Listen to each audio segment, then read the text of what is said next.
Dr. Vespertilian loved the sound of chaos.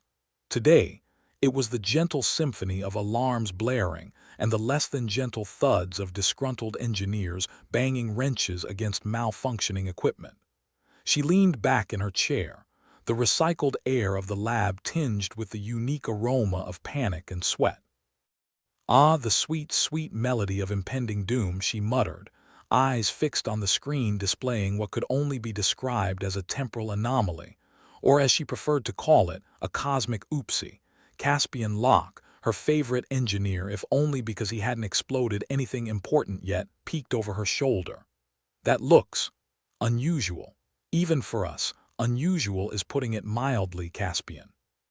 I'd say this is more in the realm of cosmic screw-ups. Vesper swiveled in her chair to face him. It's like the universe hiccuped and decided to spit this out.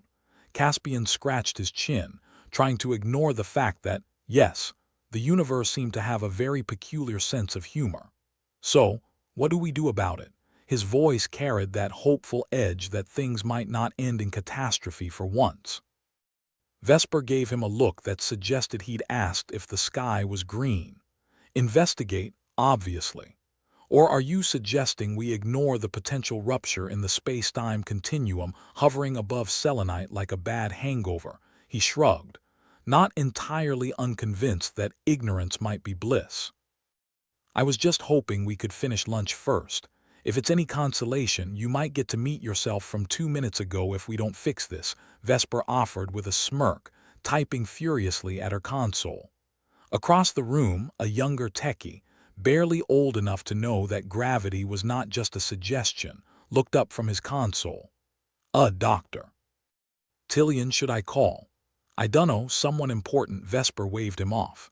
No need to make a fuss until we know if we're dealing with a temporal hiccup or an all-you-can-eat apocalypse buffet. The techie blinked, clearly out of his depth. So no, she turned back to Caspian. You know what to do, right? Caspian said, resigned to his fate. Turn it off and on again, then cross our fingers and hope the universe doesn't implode.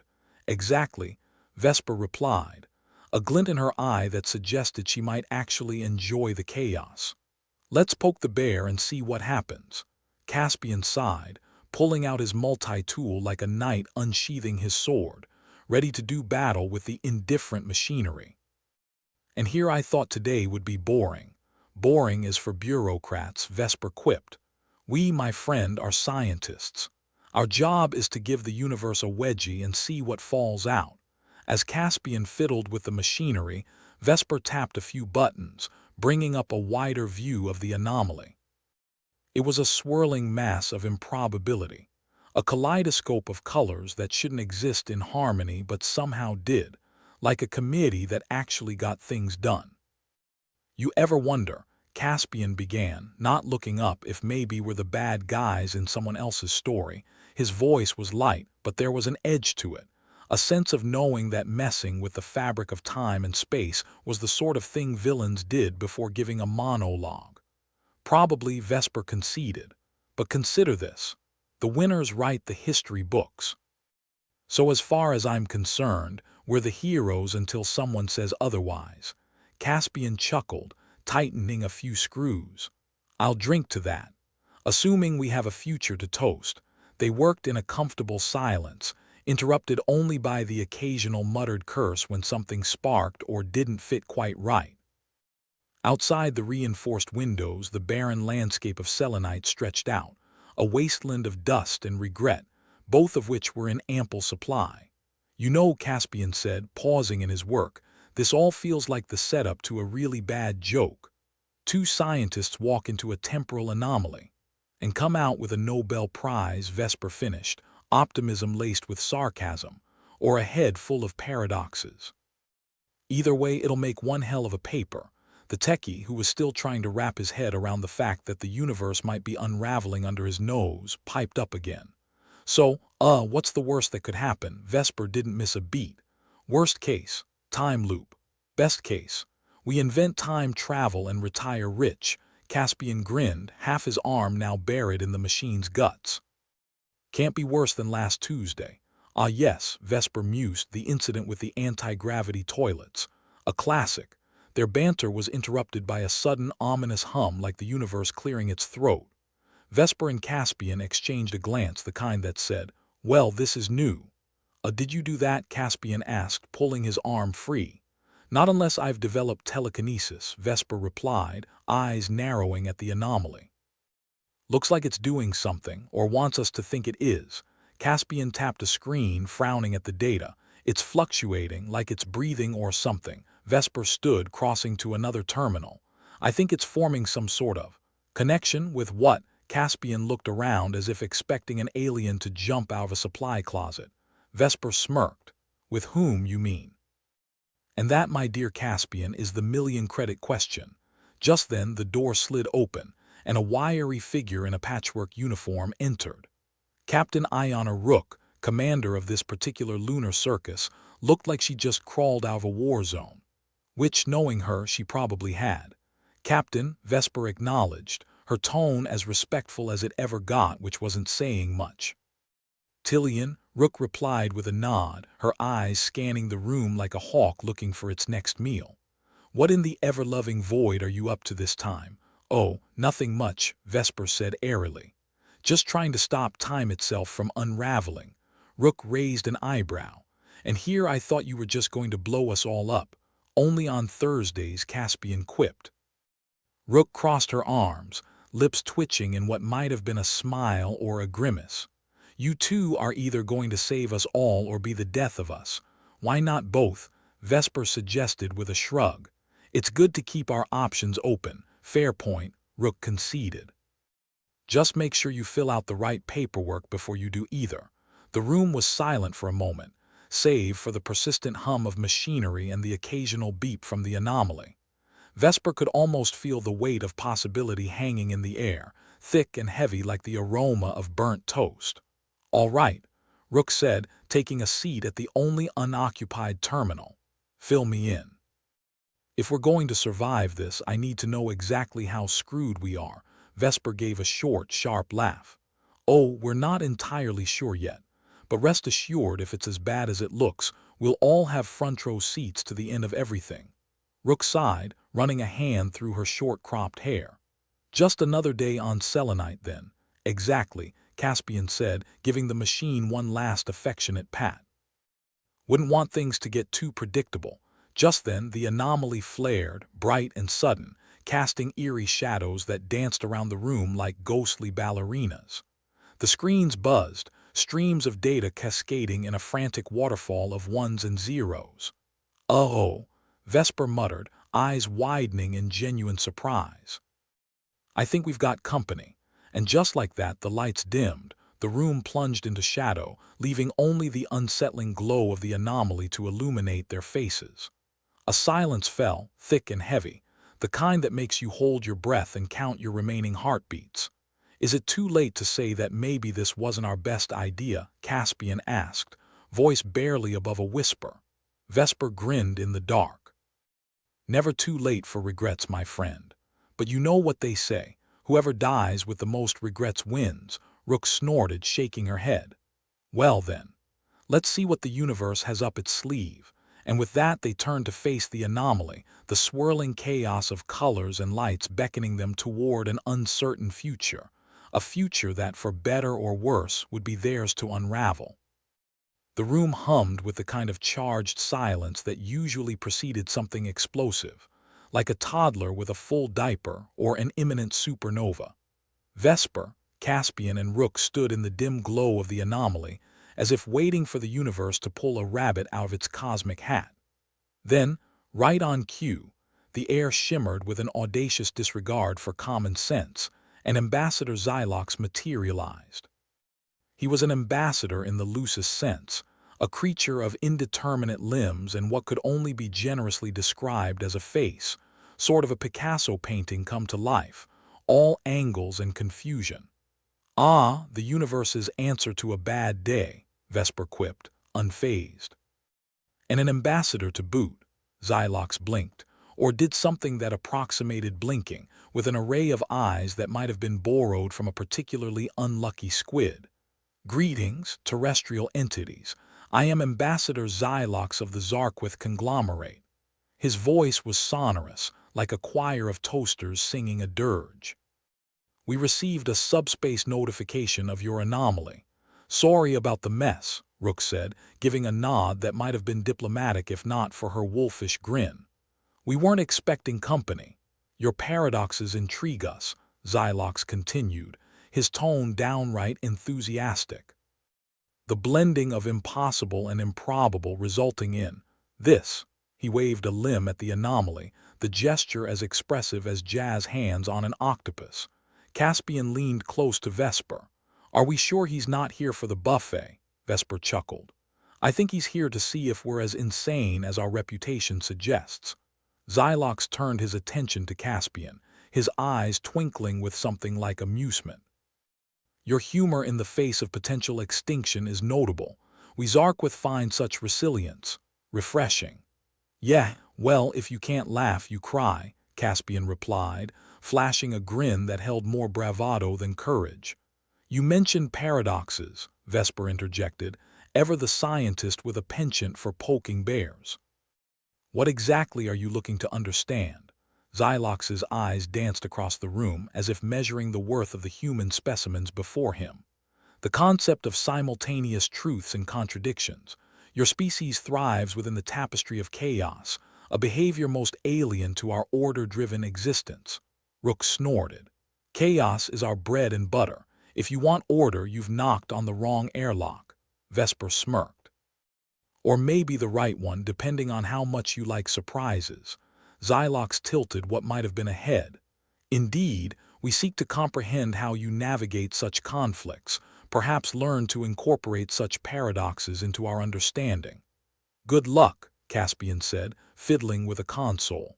"We barely understand it ourselves." "I'm just here for the explosions and the free coffee." Xylox's appendages shimmered with something akin to amusement. "Fascinating. May we observe your interactions with the anomaly?" Vesper shrugged. "Sure, as long as you don't mind the odd bit of chaos. We're not exactly sure what this thing will do next." "Excellent," Xylox said, settling into a posture that suggested interest, though it was hard to tell with all those limbs. "We shall observe." Rook glanced at Vesper, a wry smile tugging at her lips. "Looks like we've got an audience." "An audience of one," Vesper replied, focusing back on the anomaly. "But hey, at least they are interested in our performance." The anomaly pulsed, casting a kaleidoscope of lights that danced across the lab's grimy walls.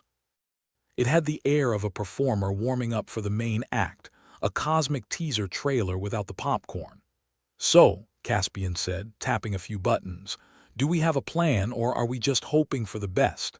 Vesper sighed, the sound rich with the weariness of someone who'd seen one too many disasters. "Plan A, poke it with a stick. Plan B, poke it with a bigger stick." Classic scientific method, Rook observed, crossing her arms. "Poke until it stops being interesting or starts being dangerous." "Exactly," Vesper replied, glancing over at Xylox. "And with our esteemed visitor here, we might even get some fresh ideas." Xylox's appendages shimmered thoughtfully. "Perhaps a harmonic disruption could stabilize the anomaly. Our species has experience with such behavioral anomalies." Caspian raised an eyebrow. "Sounds fancy. Got a manual we can borrow?" Xylox's eyes glinted knowingly. "Alas, we do not possess user manuals in your format, however we can demonstrate." Vesper exchanged a glance with Rook. "Well, it's not like we're swimming in other options, or drowning in them," Caspian added dryly.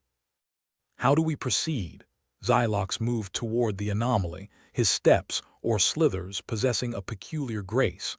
"We must establish a resonance with its oscillation. Think of it as finding the right frequency to calm a distressed child." "I usually just bribe them with candy," Caspian remarked.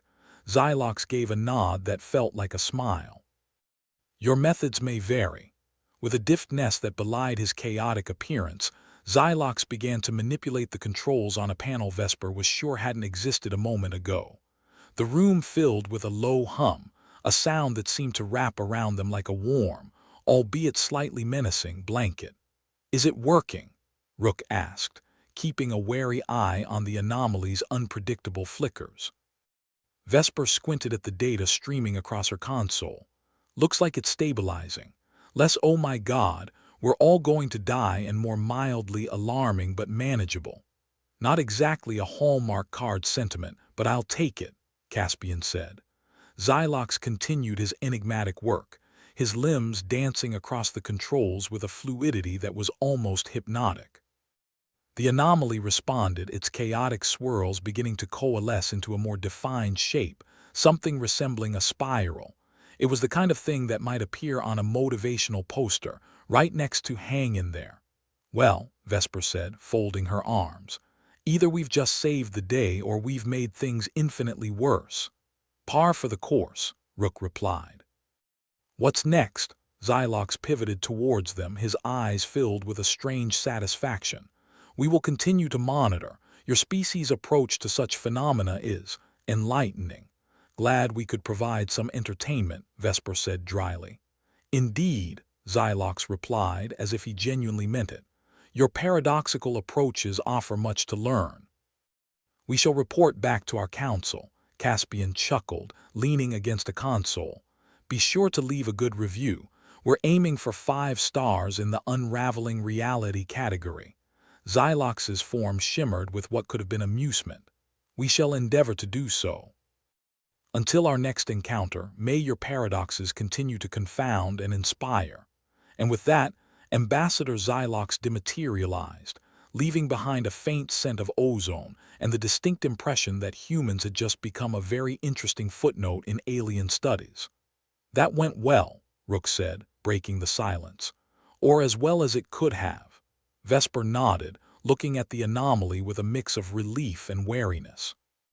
"Yeah, at least we didn't end up as cosmic roadkill," Caspian sighed, rubbing the back of his neck.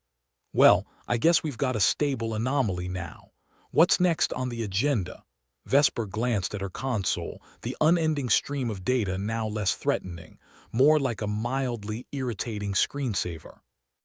"We keep an eye on it, see if it decides to throw any more surprises our way."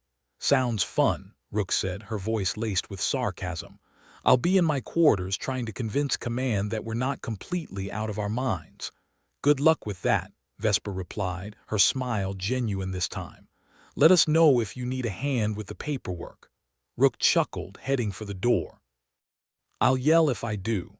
As the door slid shut behind her, Caspian turned to Vesper. "So, what do you think? Are we heroes, villains, or just idiots with a knack for survival?" Vesper looked at him, the corners of her eyes crinkling with amusement. "Probably all three. But hey, in this universe, that's what makes us human," Caspian grinned. "To being human, then." "The ultimate paradox," Vesper laughed, the sound ringing through the lab like a bell, clear, bright, and just a little bit mad. "Indeed, my friend. Indeed." Vesper Tillion stood in the lab's recycled air, which was redolent not just of panic but of year-old coffee and the kind of stubborn determination that only desperate scientists can muster.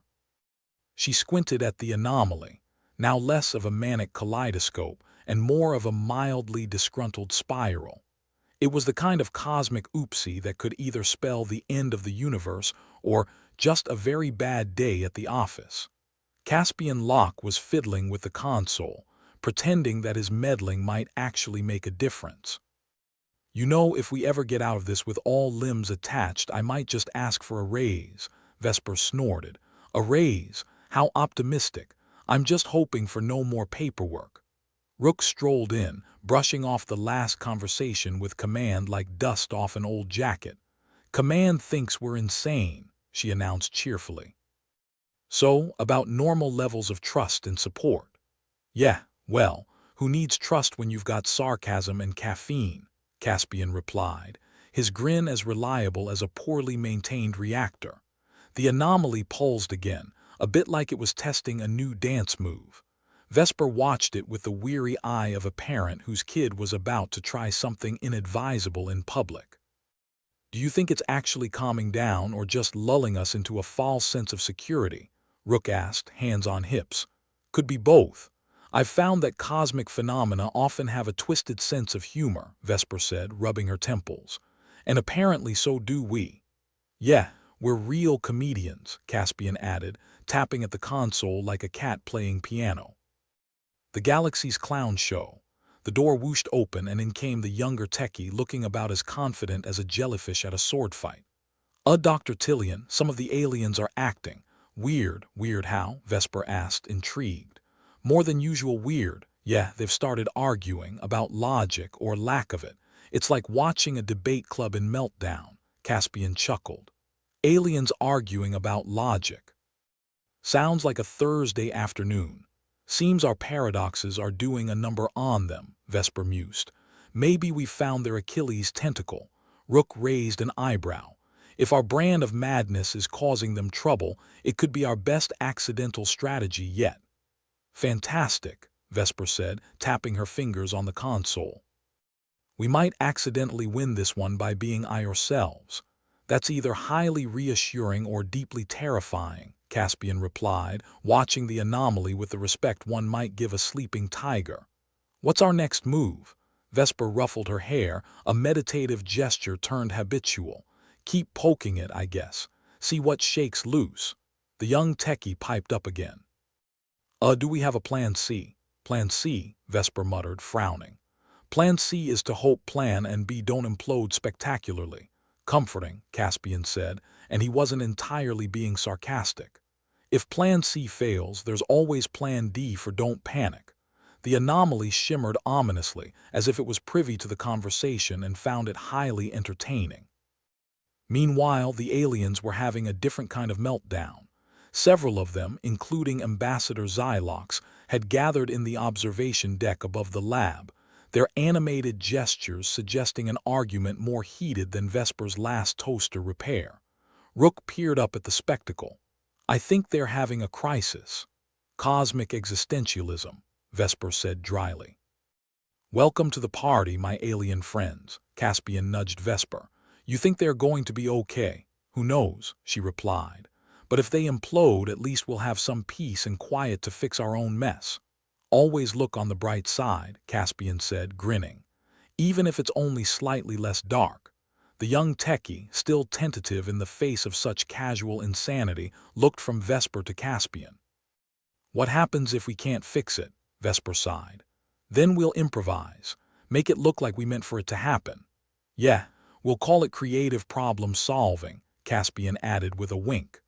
Upstairs, one of the aliens was doing its best impression of a frustrated octopus, limbs flailing with an enthusiasm that would have been amusing if not for the stakes involved. Xylox, for his part, remained composed, or what passed for composed among a species that looked like a painting gone wrong. Rook glanced at Vesper, her expression a study in practiced nonchalance. You think we should intervene, or let them sort it out? Vesper shrugged. They'll figure it out or drive themselves to madness. Either way, it's one less immediate problem. I'll drink to that, Caspian said, though his mug was empty. He put it down with a sigh. We're out of coffee, Vesper grimaced. Great, now we're really on our own. The anomaly gave another pulse, less like an impending disaster and more like a cosmic hiccup. For now, it seemed content to merely exist, basking in its paradoxical glory. But it was a ticking time bomb, and everyone in the room knew it. Well, at least we don't have anyone breathing down our necks for results, Rook said, straightening her jacket. Yet, Vesper muttered. Just then, a small subspace message alert chimed from a console, the screen flashing with the Zarquith emblem, a geometric design that was both intricate and infuriatingly abstract. Looks like Xylox has finally decided to drop us a line, Caspian noted, pressing a button to open the communication channel which crackled with the peculiar resonance of Zarquith technology.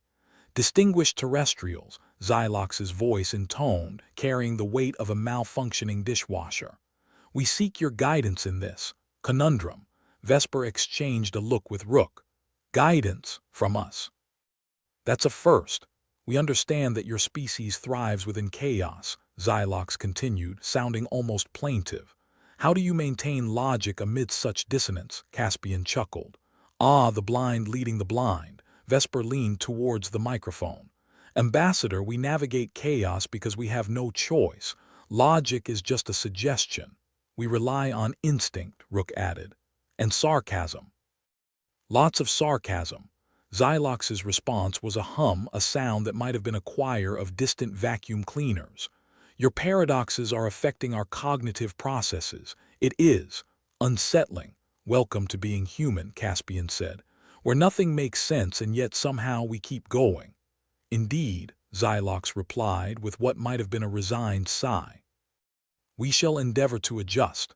The connection ended, leaving behind an ominous silence and the faint smell of burning circuits. Think they'll manage? Caspian asked, turning back to his usual fiddling with the console. They'll either adapt or implode, Vesper said, shrugging. Either way, it's out of our hands. Rook sighed, heading for the door. I'm going to check in with command again. Make sure they are aware of our progress. Progress, Vesper echoed, watching Rook leave. Right. Caspian remained at Vesper's side, surveying the anomaly as it continued its indifferent rotations. So, what next? Vesper tapped a few keys, bringing up more data that was somehow both enlightening and frustratingly vague. We keep at it. Maybe our madness will be contagious enough to solve this. Caspian chuckled, his laughter a comforting constant in the chaos. Here's to madness, then. As the anomaly pulsed with another lazy flicker, Vesper considered the events that had unfolded. It was a mess, certainly, but it was their mess. A paradox wrapped in a conundrum, tied up with a bow of uncertainty. And for just a moment, it felt like home. The recycled air in the lab was doing its best impression of a hangover's morning breath, and as the pressure built, so did the tension. The anomaly, which had once been a mere curiosity, was now acting like a cosmic diva, demanding attention and respect it hadn't yet earned. And the aliens above, well, they were having a collective meltdown that rivaled a soap opera's season finale. All right, everyone, Caspian said, slapping the console with the kind of enthusiasm usually reserved for fly swatting. Let's see if we can dig ourselves a little deeper before this whole thing goes kablooey. Vesper watched him, amusement tugging at her lips. You really have a way with words, Caspian, like a motivational poster gone wrong. Thanks, Vesper. I aim to inspire terror. The young techie was still standing there, looking as if he might bolt for the nearest escape pod. Should we be doing something about the aliens? They're, really losing it. Caspian shrugged. We could always offer them a cup of our finest instant coffee. That'll really make them appreciate their situation. Vesper leaned over the console, eyeing the data with the kind of squint usually reserved for deciphering hieroglyphics. There's something here, she muttered. A pattern to the anomaly. It's like it's singing a tune only the aliens can hear, and it's driving them mad. Rook returned, her expression a mix of resignation and barely concealed glee. So Command's decided to let us handle this on our own. Apparently they've got bigger fish to fry, like public relations. Caspian chuckled. Crisis management at its finest, ignoring the problem until it goes away. Vesper tapped a few more keys, calling up a series of graphs that looked like a child's doodle gone rogue. There's definitely a connection. As the anomaly shifts, so do the aliens' mental states. It's like a cosmic mood ring. Rook glanced at the graphs, then at the agitated aliens. So, we're puppets in the universe's least funny comedy, pretty much, Caspian replied. And I've always wanted to be in showbiz. The younger techie pointed nervously at the observation deck. Ambassador Xylox looks. Well, not good. True enough, Xylox was now flailing in a manner more reminiscent of a drowning squid than a distinguished diplomat. The other aliens weren't much better, their movements erratic and unpredictable, like a group of toddlers on a sugar high. Vesper sighed. All right, team. We need to figure out how to communicate with them before they implode or take us with them. Great, Caspian said, rubbing his hands together. So how do you explain chaotic cosmic anomaly in Zark with ease? Carefully, Vesper replied, her voice dry as a desert. We need to make them understand the connection between their current state and the anomaly. Rook raised an eyebrow. You think they'll believe us? I mean, we're not exactly pillars of stability here, Caspian grinned. True, but we've got something they don't, experience in managing utter chaos. Vesper nodded. Let's play to our strengths then. We need to show them that this isn't the end of the world, just a particularly bad chapter. Caspian turned back to the console, his fingers dancing across the keys. All right, let's give this a shot. Opening a channel to the observation deck. Now, the screen flickered to life, showing a distorted image of Ambassador Xylox. His features were a Picasso nightmare, all geometric distortions and clashing colors. "Distinguished terrestrials," he began, voice wavering like a novice tightrope walker. "Our minds are fracturing." Vesper leaned forward, her expression one of careful empathy. "Ambassador Xylox, we believe there's a link between your current distress and the anomaly. It's affecting your cognitive processes." Xylox's eyes, or what approximated eyes, swirled with confusion. "But why? What purpose does this serve?" Caspian shrugged, hands open in a gesture of helplessness. "Honestly, it's just the universe having a laugh at our expense. We're all in this ridiculous boat together." Rook nodded in agreement. "Sometimes, Ambassador, things don't make sense, and that's the joke. The universe isn't out to get us, it's just indifferent." A collective murmur spread through the alien delegation, their limbs twitching less violently. It seemed the idea of cosmic apathy was somehow comforting, or at least less terrifying than active hostility. Xylox's voice was steadier now. "If this is true, how do we resolve it?" Vesper exchanged a look with Caspian. "Honestly, we're still working on that, but we're not giving up. We'll keep at it until something breaks, hopefully in our favor." Caspian chimed in, his tone light. "And in the meantime, maybe try not to think too hard about it. Overthinking's a killer." The alien ambassador considered this, his form gradually settling into something less chaotic. "Very well, we shall endeavor to remain less agitated." As the connection ended, Rook let out a breath she'd been holding. "Well, that was educational." Vesper rubbed her temples, the beginnings of a headache forming. "We've bought some time, but we're no closer to a solution." Caspian gave her a sidelong glance. "Maybe we're looking at this the wrong way. Maybe the answer isn't to stop the anomaly but to understand it." Vesper frowned. "You're suggesting we study it more closely?" "Exactly," Caspian said, a spark of excitement in his eyes. "The old poke it with a stick and see what happens approach.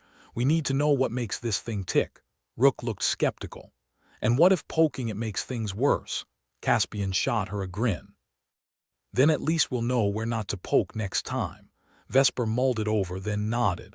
"All right, let's gather as much data as we can. We've got nothing to lose but our sanity." "Which was tenuous at best," Rook added, trying to mask her own concern with humor. The young techie, who'd been silent during the exchange, finally spoke up. What if the anomaly doesn't like being studied?" Caspian clapped him on the back. "Then we'll apologize profusely and send it a fruit basket." With renewed determination, the team set about their task. Vesper and Caspian worked the consoles, pulling up every bit of information they could, while Rook kept an eye on the alien delegation, ready to intervene should things go south. The anomaly itself seemed to pulse with curiosity, or was that just their imaginations? Either way, it hadn't done anything catastrophic in the last few minutes, and they took that as a good sign.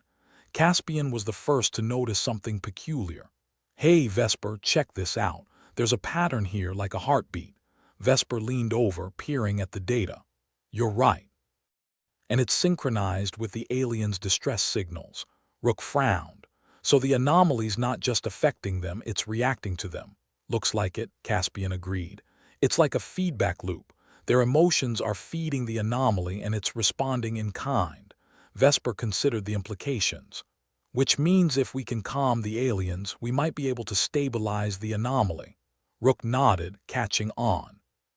"So less chaos from them means less chaos from it." "Exactly," Vesper said. "But how do we calm an entire delegation of panicked aliens?" Caspian shrugged, a wry smile on his lips. "Maybe we should throw a party. Nothing brings people together like bad music and worse dancing." Vesper chuckled despite herself. "Not a bad idea, actually. Distraction could work in our favor. We need to keep their minds off the anomaly while we figure this out." Rook smirked.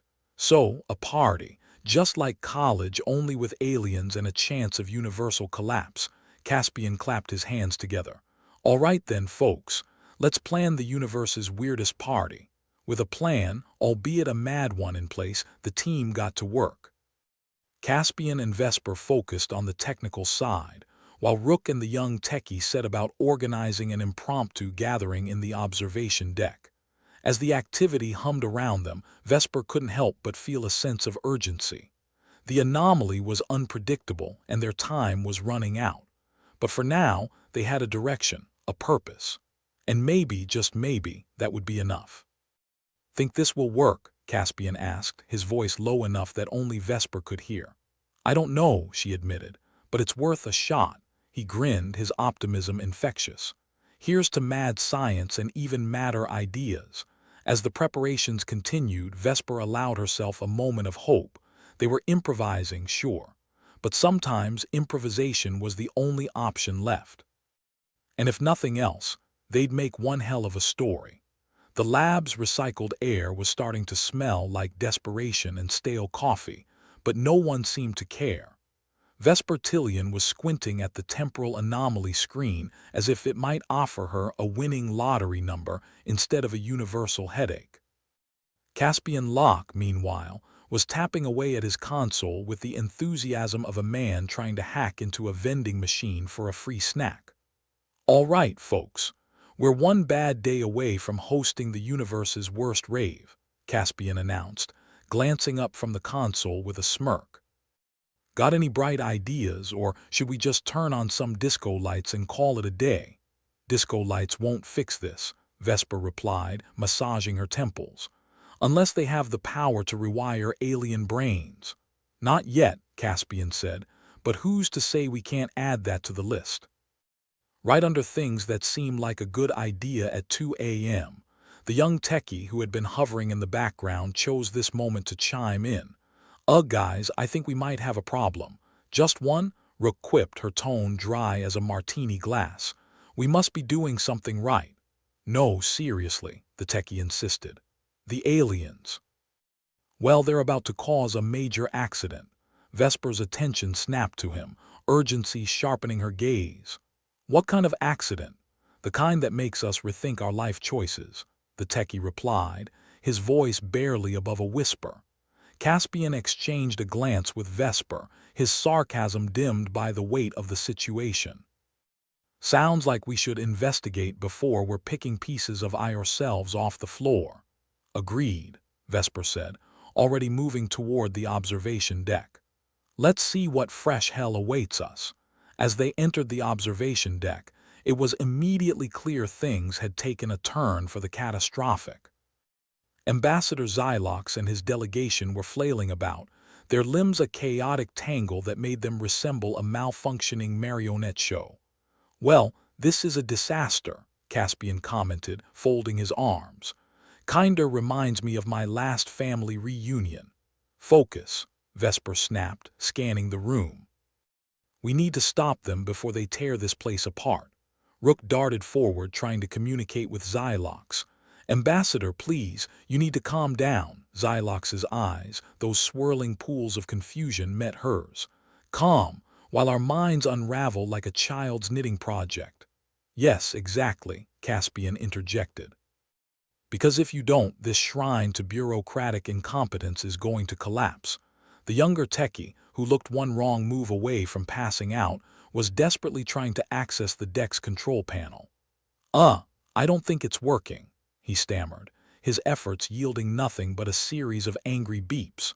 Vesper darted over, her fingers deftly navigating the console's interface. "We need to reset the deck's stabilization system. If we can't, the whole place is going to implode." "Fantastic," Caspian muttered. "Nothing like a bit of impending doom to keep the blood pumping." Rook glanced at the aliens, who were now moving with the grace of a herd of drunk elephants. "We're going to need more than sweet talk to handle this." "Let me try," Vesper said, stepping forward. She reached out to Xylox with a mixture of authority and empathy. "Ambassador, I know this doesn't make sense, but we need you to stop moving and listen." Xylox hesitated, his limbs slowing as he focused on Vesper.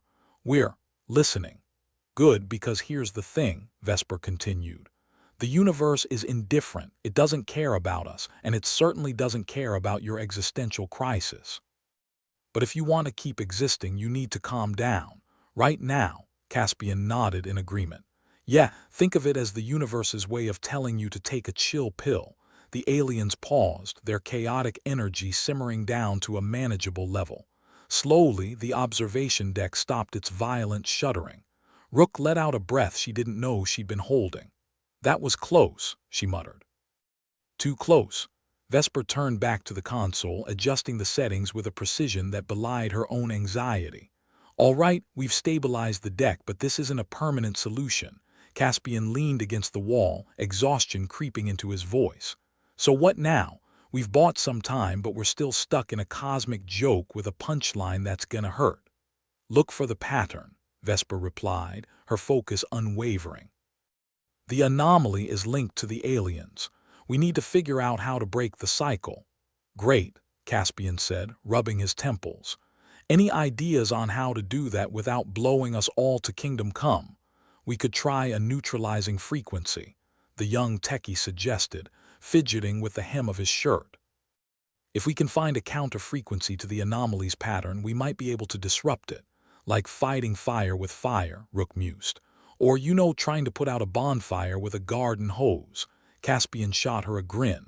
Well, it's either that or wait for the universe to do us in. All right, let's give it a shot, Vesper decided. Caspian, see if you can match the anomaly's pattern. We'll try to generate a counter-frequency. As they worked, the aliens watched on, their earlier panic replaced by a wary curiosity. Caspian's fingers flew over the console, his brow furrowed in concentration. Got it, he exclaimed, a triumphant note in his voice. I've isolated the anomaly's frequency. Good. Now let's see if we can disrupt it, Vesper said, focusing on the task at hand.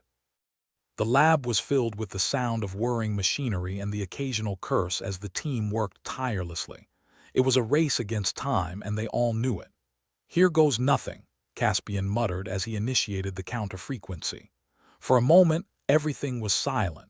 The anomaly pulsed, its presence a constant reminder of the precarious situation. Then, slowly but surely, the chaotic energy began to dissipate. It's working, Rook said, disbelief coloring her voice. We're actually doing it. Vesper allowed herself a small smile. For now, at least, we might have found a temporary fix. Temporary's better than nothing, Caspian pointed out. Trust me, I'd know. The young techie who had been watching with bated breath finally exhaled. I can't believe it. We're actually making progress. Don't jinx it, Vesper warned, her voice tinged with wary optimism.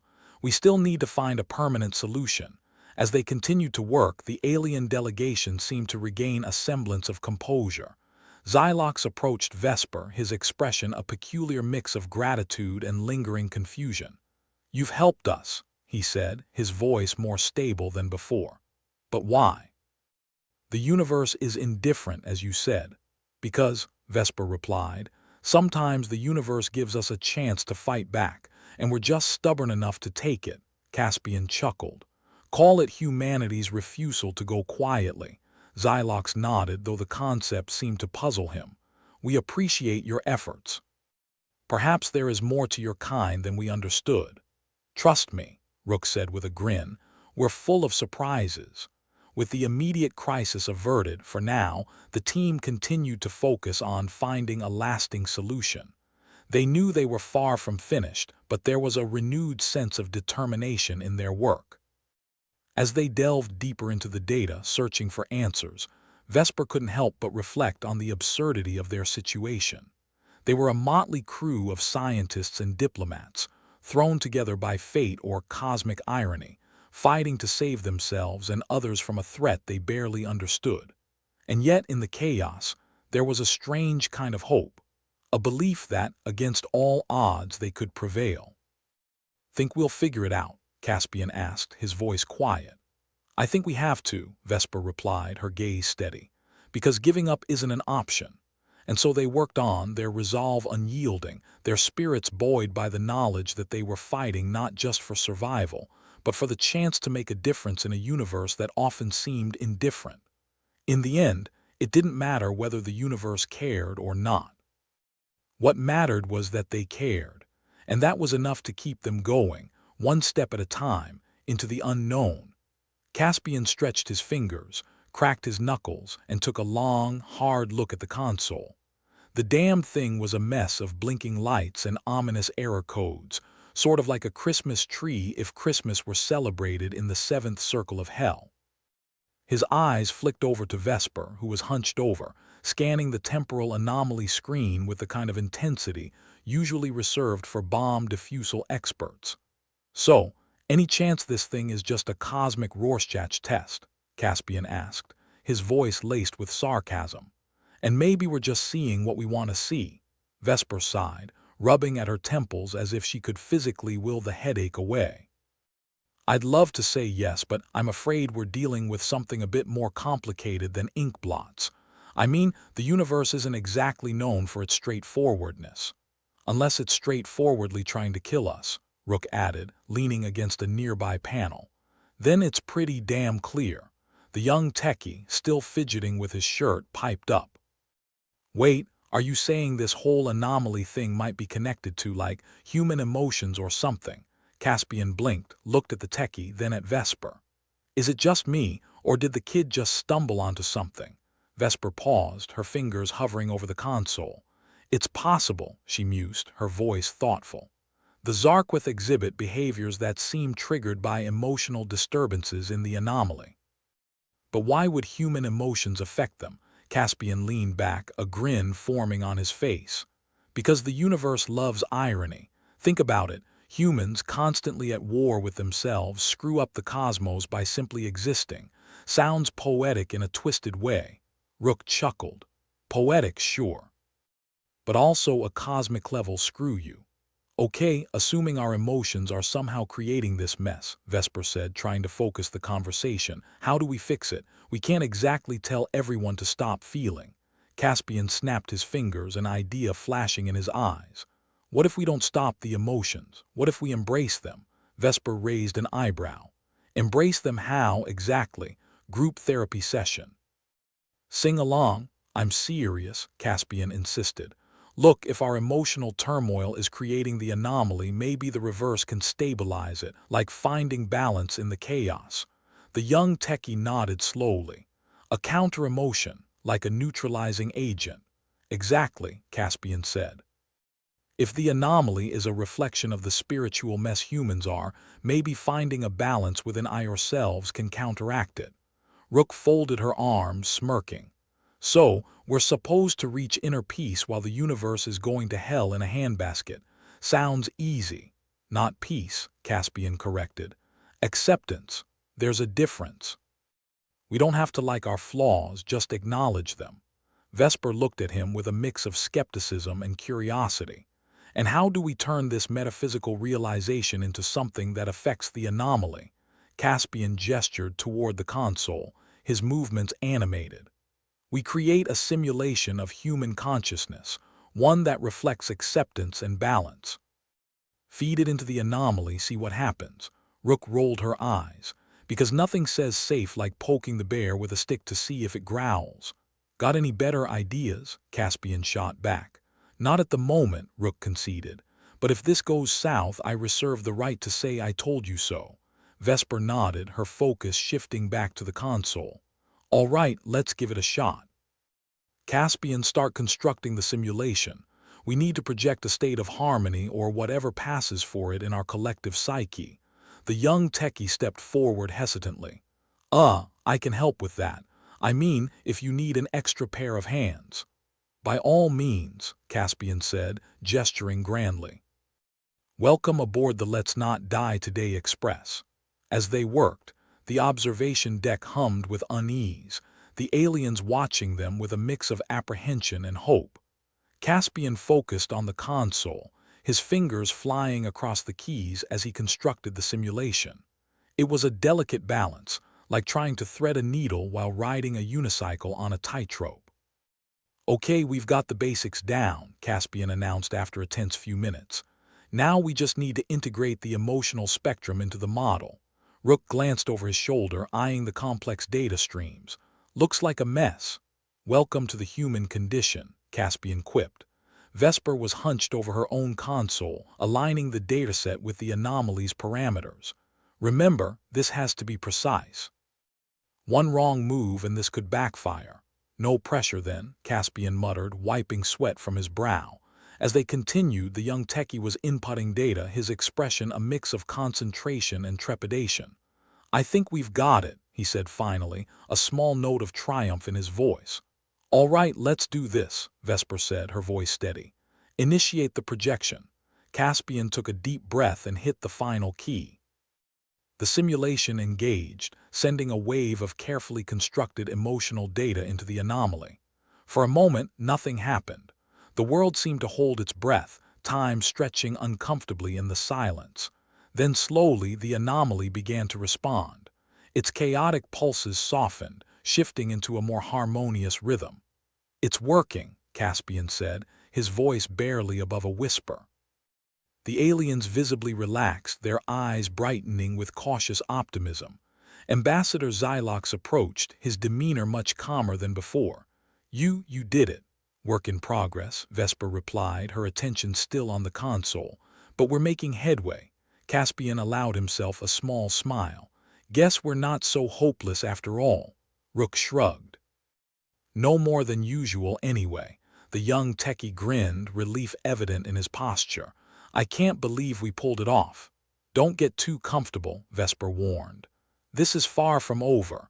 We've got a temporary solution, but we need something more permanent." Caspian nodded, his expression serious. "Yeah, we need to figure out a way to sustain this balance, even when we're not actively projecting it." "Great," Rook said, her voice dry. "More soul-searching, just what I wanted." "Maybe," Caspian suggested, "we need to look at this from another angle. What if the anomaly isn't just a problem, but a symptom of something bigger?" Vesper squinted at the screen, her mind racing. "You think it's a manifestation of something wrong on a universal scale, not just human?" "Could be," Caspian said thoughtfully. "I mean, if we're affecting it, it stands to reason that it's reflecting some larger cosmic imbalance." "Like a universal midlife crisis," Rook suggested. "Or a tantrum," the young techie added, a sheepish grin on his face. "Lovely," Vesper muttered. "So we're dealing with a universe that's as emotionally unstable as we are." Caspian smirked. "Guess we really are made in its image." The team continued to work, their focus on stabilizing the anomaly for good. There was a new sense of urgency in their efforts, a determination to understand the broader implications of what they'd discovered. They knew they were onto something, and that knowledge drove them to dig deeper. As they pieced together the puzzle, tensions ran high, but so did their spirits. It was a precarious balance, much like the anomaly itself, but it was also a reminder of what they were capable of when they pulled together, even in the face of cosmic absurdity. "Think we'll crack it?" the young techie asked, glancing up from his work. "We have to," Vesper replied, her voice firm. "Because if there's one thing humans are good at, it's refusing to back down." Caspian chuckled softly. "Call it our special brand of stubbornness." "Well," Rook said, folding her arms, "here's to stubbornness." As they continued their work, the team was more than just a collection of scientists and diplomats thrown together by chance. They were a force to be reckoned with, determined to make sense of the madness around them. And maybe, just maybe, they'd find a way to bring order to the chaos. As they delved deeper into the anomaly's data, Vesper couldn't shake the feeling that they were standing on the brink of something monumental, something that could change everything they thought they knew. The universe, it seemed, was full of surprises. And as long as they had breath in their lungs and fire in their hearts, they would face those surprises head-on, with a smirk and a snarky comment, ready to take on whatever the cosmos threw their way.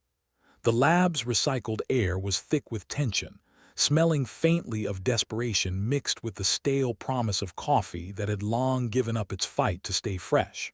Dr. Vesper Tillion, her headache pounding like a relentless drum, squinted at the temporal anomaly screen. The chaotic display seemed to mock her with its swirling unpredictability, much like the universe itself. "Right," Vesper said, rubbing her temples. Time to see if we can outsmart the cosmos with the power of human paradox. Caspian Locke, ever ready with a quip, leaned back in his chair. So, our plan is to confuse the hell out of the anomaly until it gives up. Sounds solid. Technically, we're going to channel the essence of the human paradox into the anomaly, Vesper clarified, as if that made it any less insane. Oh, well, when you put it like that, Caspian replied, rolling his eyes. Why didn't I think of it sooner? Rook, leaning against a nearby panel with her usual air of detached cynicism, smirked. Maybe because you were too busy trying not to die. Details, Caspian shot back, waving a hand dismissively. The young techie, who seemed to have accepted his role as the team's naive optimist, piped up. If we pull this off, it could really change things with the Zarquith. Show them how valuable human peculiarities can be. That's one way to put it, Vesper muttered, focusing on the console. Let's hope they see peculiarities as an asset and not a cosmic nuisance. As they worked, the observation deck was a theater of controlled chaos. The aliens, usually so composed, were now cautiously watching the humans with something approaching awe. Ambassador Xylox, looking less like someone caught in the middle of an intergalactic crisis, approached with a cautious hope twinkling in his multiple eyes. Humans are strange, he said, as if stating a great philosophical truth. You're telling us, Rook replied dryly. We're living the dream, pal. Caspian and Vesper were in the thick of it, wiring up the console to channel their collective brainwave soup into the anomaly. If insanity was a viable resource, they were about to become its leading exporters. How's it looking on your end? Vesper asked Caspian, who was hunched over his console with the intensity of a man defusing a bomb while being heckled by a crowd. Like a Jackson Pollock painting had a love child with a quantum computer, Caspian replied. In other words, glorious. Perfect, Vesper said, nodding. Let's feed the beast. They initiated the data stream, the room's lights dimming briefly as the system struggled to process the sheer volume of human paradox being piped into the anomaly. It was like trying to funnel the entirety of humanity's existential dread through a straw. All right, everyone, Vesper called out, her voice a mix of authority and skepticism. Brace yourselves. As the projection hit the anomaly, the air crackled with an almost tangible energy. The anomaly pulsed, its chaotic swirls shifting into a more coherent pattern. It was as if the universe was digesting a particularly difficult meal and had just decided it was going to make room. It's stabilizing, the young techie said, a note of awe in his voice. Of course it is, Rook said. The universe realized it couldn't handle the full brunt of human absurdity and decided to behave. The change was visible. The aliens, who had been on the verge of a mental breakdown, seemed to stabilize alongside the anomaly. Ambassador Xylox's demeanor shifted from confusion to a surprising calm. Your methods are unconventional, Xylox said, his tone both amused and begrudgingly respectful. That's just a polite way of saying we're nuts, Caspian replied with a grin. Welcome to the human experience. Vesper, focusing on the data streaming in, nodded. Looks like the anomaly's responding well to the paradox input. We've created a sort of feedback loop that balances out the fluctuations. We've just weaponized human insanity, Rook observed. I always knew we had potential. Now we just need to maintain this balance, Vesper said, her mind already working on the next steps. Find a way to keep the anomaly stable without constant input. The aliens, now understanding the value in what the humans had done, began to see them in a different light. They'd come looking for answers and found an alliance instead, albeit with a species that had the emotional range of a soap opera and the unpredictability of a cat high on catnip. Xylox addressed them, the respect in his voice evident. We have much to learn from you humans. Your paradoxes have shown us a new way to understand the anomaly. Glad to help, Caspian replied, stifling a yawn.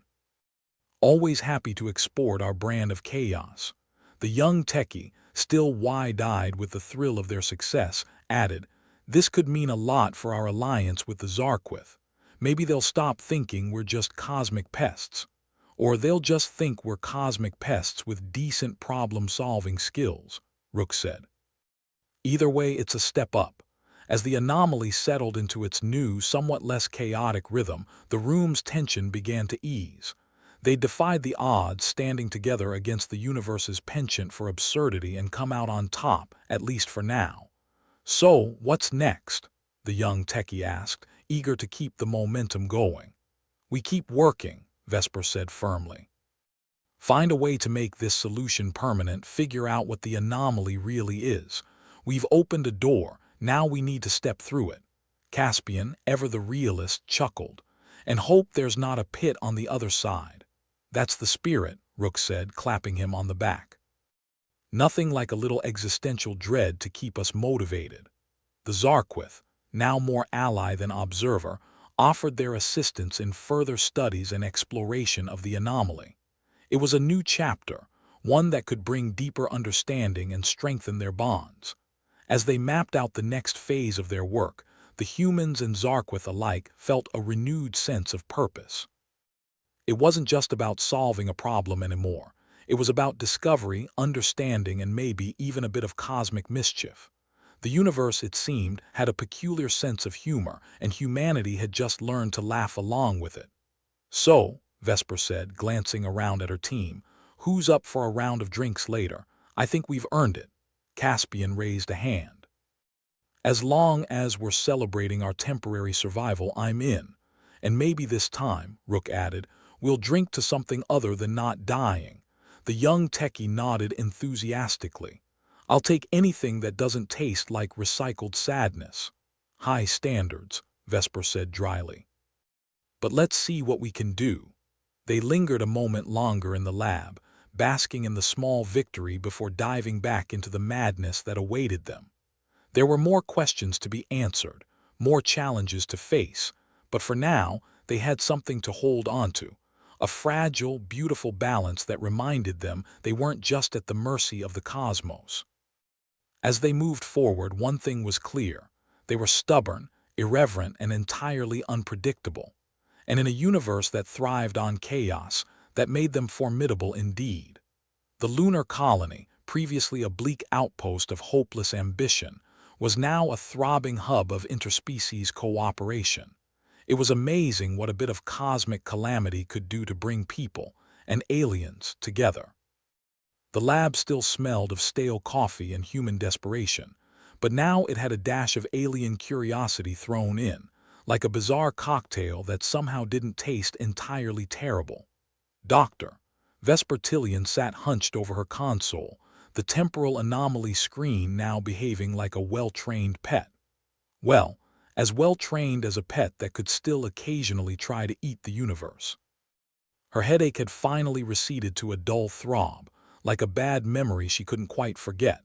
Across from her, Caspian Locke leaned back in his chair, feet up, fingers dancing across the console like a pianist playing a particularly challenging sonata. Despite the gravity of their work, he wore his usual smirk, the kind that suggested he knew a secret the universe hadn't quite figured out yet. "You know," Caspian said, breaking the silence with his usual flair for sarcasm, "I never thought we'd end up in a position where our best strategy was to confuse the universe into submission. But here we are." Vesper chuckled, tapping away at her console. "It's like dealing with a hyperactive child. You distract it with enough shiny objects, and eventually it'll calm down. Or it destroys everything you own," Caspian added. "But let's focus on the positive." The young techie, his optimism still shining brightly in contrast to the seasoned cynicism of his colleagues, piped up. "I think it's amazing how our paradoxes have fundamentally changed the Zarquith's perception of us. We're no longer just the weird neighbors. We're now the weird neighbors with an interesting backyard," Vesper corrected him. "But sure, progress."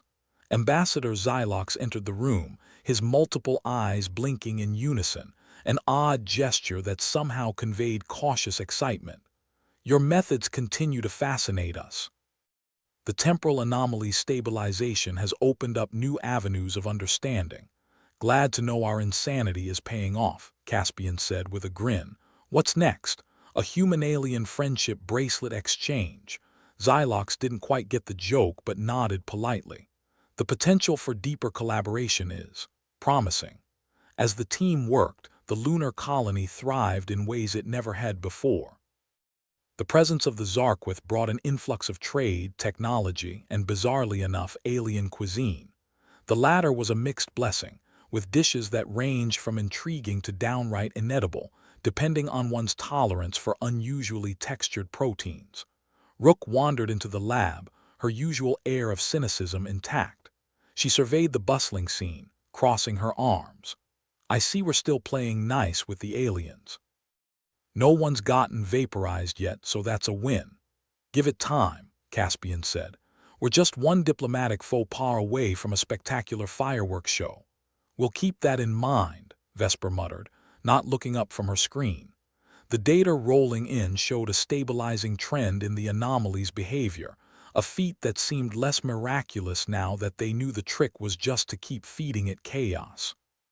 Speaking of which, Rook continued, have you seen the latest reports on how the Zarquith are integrating human cultural elements into their society? It's like watching a cat try to solve a Rubik's Cube. Their attempt at humor is unique, Caspian agreed. But hey, imitation is the sincerest form of flattery, right? Vesper nodded, though her focus was split between the conversation and her work. It's interesting. We used to think they'd just see us as chaotic nuisances. Turns out they find our chaos enlightening. Enlightening or just confusing in a less harmful way, Rook quipped. Either works, Vesper replied with a shrug, as long as it keeps the peace. Caspian leaned back further, his chair creaking in protest. So, what does this mean for us? Are we the new cosmic diplomats now, or do we get to go back to being the universe's most dysfunctional research team? Both, Vesper said. We've cracked the anomaly problem for now, but there's still so much we don't understand. The Zarquith's interest in our paradoxical nature could lead to breakthroughs we can't even imagine. In other words, more chaos, Rook said with a smirk. Perfect. The lab's door slid open, and a new visitor entered, a Zarquith scientist, identified only by the unpronounceable series of clicks and hums that constituted their name, but whom the team had affectionately dubbed Clicky. Clicky's presence was a reminder of the collaboration that had become the norm. The Zarquith scientist carried a data pad, the kind that made human technology look like it was powered by coal. It was both reassuring and disconcerting to see how far they still had to go to catch up. Dr. Locke, Clicky began, addressing them formally despite the informality that had developed. I have updates on the anomalies' behavior. Hit us with the good news, Caspian said, gesturing grandly.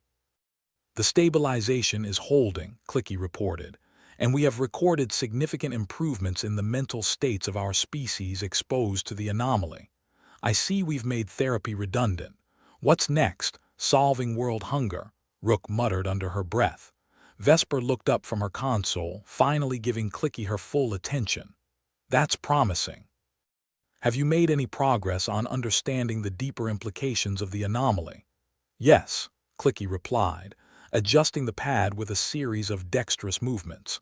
We believe the anomaly may serve as a conduit for intercultural exchange on a level previously inconceivable. So, a cosmic chat room, Caspian deadpanned. More like a cosmic think tank, Vesper corrected, though she couldn't help but smile at Caspian's irreverence. Or a cosmic blender for our minds, Rook added, her voice laced with dry humor. Clicky seemed to consider this, one eye focusing slightly more than the others. Your analogies are colorful. That's one way to put it, Caspian replied with a chuckle. As the discussion continued, the realization dawned on Vesper that their work had not been just about solving a temporal anomaly. It had been a journey of discovery, of understanding the profound impact of human paradoxes on their own society and on those around them. They'd turned what could have been a universe-ending problem into a bridge, albeit a shaky, rickety one, between species. The lunar colony was no longer just a human endeavor. It had become a testament to resilience, to the unpredictable beauty of cooperation in the face of chaos. It was a place where ideas flowed as freely as the recycled air, and where the boundaries of understanding were pushed further every day. "So, what's next?" the young techie asked, still eager, still optimistic. "We keep exploring," Vesper said, her voice steady. "And we keep adapting. The universe isn't going to get any simpler, but maybe we can learn to ride the wave instead of getting crushed by it." Caspian nodded, a rare moment of sincerity crossing his face. "And maybe, just maybe, we'll find some answers along the way." Rook clapped him on the back. "Or at least some decent alien whiskey. Now there's a mission I can get behind," Caspian replied, his grin returning full force. Ambassador Xylox, who had been quietly observing the exchange, spoke with a tone of genuine respect. "Your species' ability to adapt and find humor in adversity is truly commendable. That's one way to describe coping mechanisms," Caspian said, winking at Xylox. As the team prepared to dive back into their work, the weight of their accomplishments settled over them, not as a burden but as a reminder of what was possible. They were a motley crew of cynics and dreamers, fighting the good fight in their own irreverent way. And for the first time, it felt like they might just be on the winning side. "So, drinks later?" Vesper asked, echoing her earlier suggestion. Caspian raised his hand again, a gesture becoming as familiar as the recycled air. "Wouldn't miss it for the world. And this time, let's toast to something new," Rook said, eyes gleaming with mischief. The young techie, once again the enthusiastic voice of the group, nodded. "To the future, then. Whatever flavor of insanity it brings." They laughed, a sound that mingled with the steady hum of the lab, a reminder that in this unpredictable universe they were carving out a corner where they could thrive, where human paradoxes were not just a survival mechanism, but a bridge to a broader understanding. As they turned their attention back to the anomaly, to the data and the possibilities unfolding before them, they knew they were ready. Whatever came next, they'd face it together, snark, sarcasm, and all. And if the universe didn't like it, well, that was just too bad.